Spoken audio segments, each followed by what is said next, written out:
This is my first video! Yay! Well, I did some other ones, but they were pretty bad. I was young and foolish, so I didn't really know what I was doing. So I thought I would talk about, I have my notes on my phone. I thought I would talk about my business, CosQueen. So for those of you who don't know, I own an online shop. I sell at local conventions in the GTA. And I've been doing it for about 5 to 6 years-ish. And I've gotten to the point where I'm able to sustain myself throughout my school year at Sheridan College without taking a part-time job and without any help from my parents. There's some meme floating around and it's like the path to success and it's like a squiggly line and it's like this garbage. So that's basically how it went for me. I started from rock bottom. Pretty much rock bottom. I was broke. I had an abusive ex-boyfriend and my parents had pretty much just divorced and I just moved to Toronto from Vancouver. Well, they hadn't just divorced, but it was like, I was still feeling it. I was pretty young. I was like in high school when they divorced, so that's for another time. This actually happened when I was living with my ex temporarily. It was only for a month, but we were renting this shitty apartment. It was a really old place. We pretty much slept on the floor. The kitchen was gross. There was no AC. Yeah, anyways, it was a gross place. I can't remember how I found out about resin crafting, but I basically just watched a lot of YouTube videos and tutorials online. So I went to some dollar store and I found a silicone ice cube tray. So I was like, oh my god, this is the kind of material that you need for resin casting. So I followed the steps, I mixed it twice, I did the whole cup thing and the popsicle sticks and all that, and I put it in the ice cube tray, and I put all the beads and I would like organize them, so because I knew when you flipped it out, when you took it out of the mold, it would be backwards, right? So I organized it all, and I let it set, I let it cure. And when I took it out, I was like tapping, I was like, oh my god, it's cured, it's totally solid. And I'm trying to like get it out of the mold. Guess what? The ice cube tray was not flexible silicone, it was hard silicone. So I couldn't get them out. They're just stuck there. They're stuck there forever. So yeah, that was my first learning experience with resin. Obviously after that I got some real molds for the resin. During this time I was also doing research into like wigs and stuff. You know, I just put 2 and 2 together and I realized that I could buy things and then make a markup and then sell that on eBay. I thought eBay was like the be all and end all of like online sales. I found this really nice Hatsune Miku wig from the magnet version with the curly pigtails. It was like really popular back then. It looked perfect, like the pictures were amazing, but I didn't have the money to order the minimum. The minimum was like, you know, you have to order like wholesale, so you have to order large quantities, and I couldn't meet the minimum because I was so poor. So I decided to make like a pre-order on eBay. So I made pre-order listings for this magnet wig, and I used the supplier's stock pics, and I wanted it to compete with the other suppliers on eBay. So I put like a really small markup. I was selling them for like $20, and if you've ever bought wigs, you know that wigs with pigtails are a lot more expensive than just wigs with no pigtails or no add-ons, just really cheap basic wigs. Because it was so cheap, and because the Hatsune Miku wig was so popular, the curly one, I was getting like so many orders. Like my email was just flooded. I can't remember how many people ordered, but it was a lot of people. And of course, everything went to shit. When the deadline came, because I'd set a deadline, I contacted the supplier. I checked the listing, the original listing that I had found the Hatsune Miku wig on, and it was sold out. It was sold out. Yeah. I emailed the supplier And I was like, are you gonna get more in? Like, I need these wigs. Like, I have a bunch of people who are asking for this wig. I sold it to them. And they're like, no, sorry, we have no more left. I'm just here with like, I don't know, like 20, 30 people who've ordered this wig that doesn't exist anymore. The danger of pre-orders, ladies and gentlemen. I basically had to refund everybody. Like, everybody. I lost a lot of money because I had already spent some of it. So, oh man, I was like broker than broke after that one. I found some other wigs that had a smaller minimum, so I was able to order some. I did like a really tiny convention with these wigs and some of my art and a little bit of my crafts. I did like this convention way off in Guelph or something. I don't know, this convention doesn't exist anymore. That's how long ago it was. I don't even know what the hell I was wearing. I was wearing some like top hat shit. I don't know. It was pretty bad. I didn't even make my table back, I think, the first time I ever did a thing, a con. And like, I got there late because it was so fucking far. And, oh yeah, I had another business partner at that time. Fuck, her name was like, can't say it. Let's call her Sarah. Okay, yes, her name was Sarah. I don't know why the hell I thought I was able to give other people work when I didn't even know what I was doing. I don't know. Anyways, our thing didn't last long. Yeah, and then afterwards she was like a couple years later, she wanted to buy lenses off me for the wholesale price that she knew I was getting them for, even though she had stopped working for me or something, and we had like a fight, and I was like, no, I'm not giving them to you for wholesale price, like, no. I had moved in to my place at Seneca. I went to Seneca for illustration for like not even a year. I didn't finish. I was like severely depressed and I dropped out. But anyway, so I was living in this place called The Village. Also a really shitty place. Please don't go there. It's terrible. I almost died. That's for another video. So yeah, I got into Lolita pretty quickly. Probably just browsing the internet, I think. I'd also seen some of it when I went to Japan in 2009 with my dad for the first time, but I didn't really know what I was doing.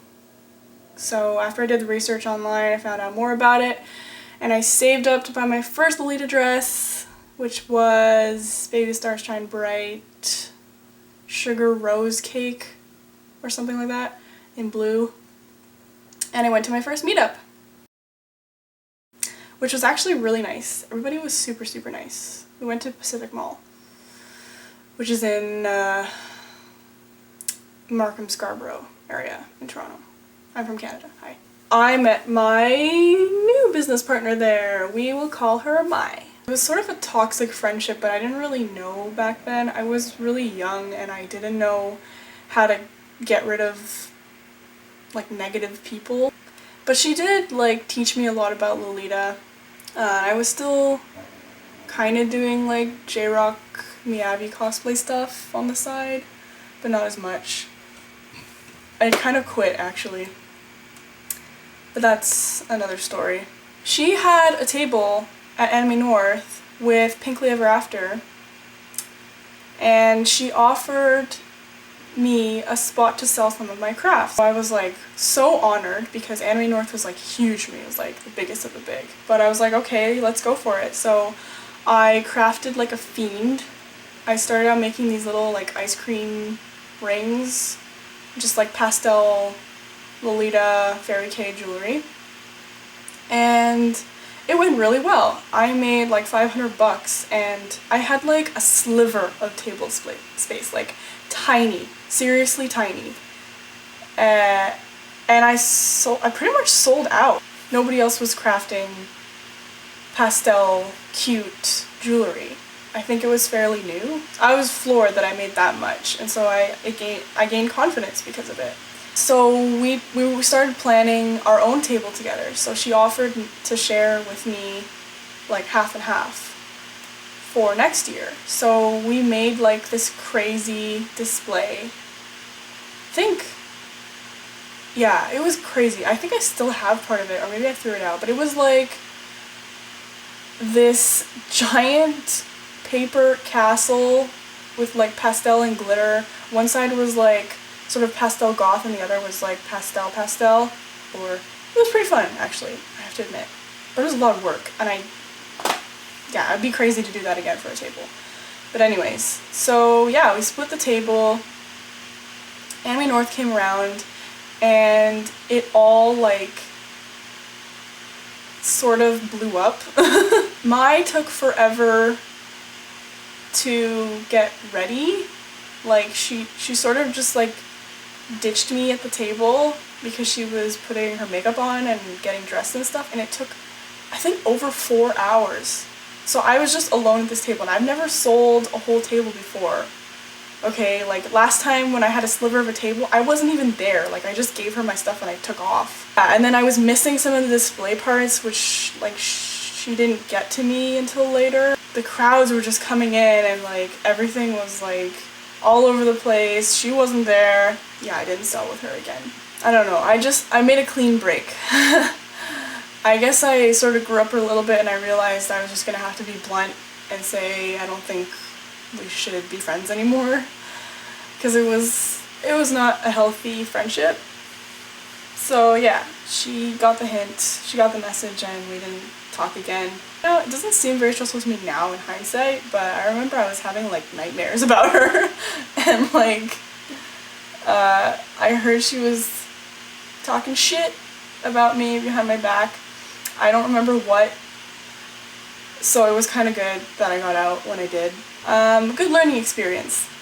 So yeah, after that whole Mai thing, I sold with Pinkly Ever After 1 year, and then I think the year after that, I got my very own table. And ever since then, I didn't share with anybody because my stuff just outgrew a half a table.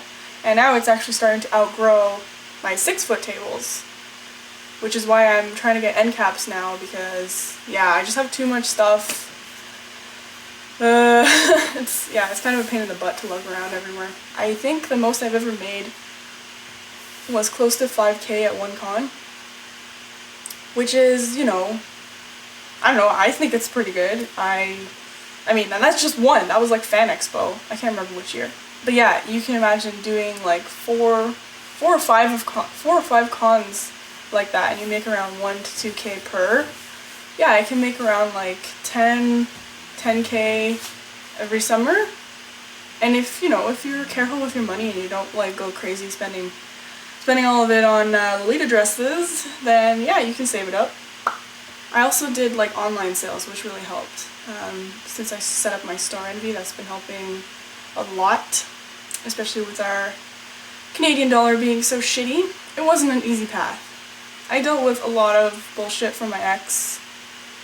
I was in a really bad headspace at the beginning, but you know, that's when a lot of people start great things, is when they've hit rock bottom. And I've gotten here and I've learned so much. Like I've learned about business, you know, I've learned about marketing, just everything, product photography, website stuff, social media marketing. I hope it can only go up from here. I mean, I have other projects that I haven't told anybody about yet that I hope will skyrocket me to another level. I've already like helped or talked to a few other people who had ideas or who want to get started at cons or who've never done cons. So I might make a video for that because a lot of people ask me about how to do stuff because they've never done it before, and I have so much advice to give without, you know, giving away everything because I need to keep some for myself. Every con I see people doing mistakes that I've already done, and I'm just like, why are you doing that? Like, no, you're gonna lose money. I've also heard this from other artists, like, if you're not up to standard yet, just spend time working on your skill.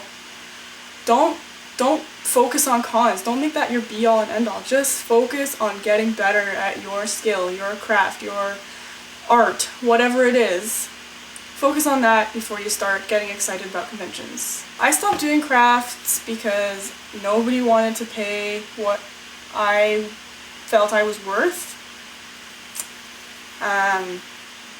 Yeah, I didn't really know how to price at the beginning. I was pretty cheap, and then I realized that like I could make more money with less effort. And that's pretty much what you want to do anyway. That's literally the whole point of this, is that, you know, you don't want to be glorifying slaving over your work for breaking even. That's not, I mean, unless you really, really enjoy it, but, you know, I'm pretty sure most people enjoy financial freedom more than hard work with very little return. Guess that's it. Not really sure what my other videos are going to be about. I don't know if I should go really personal, because I could, or I could talk more about conventions, or both.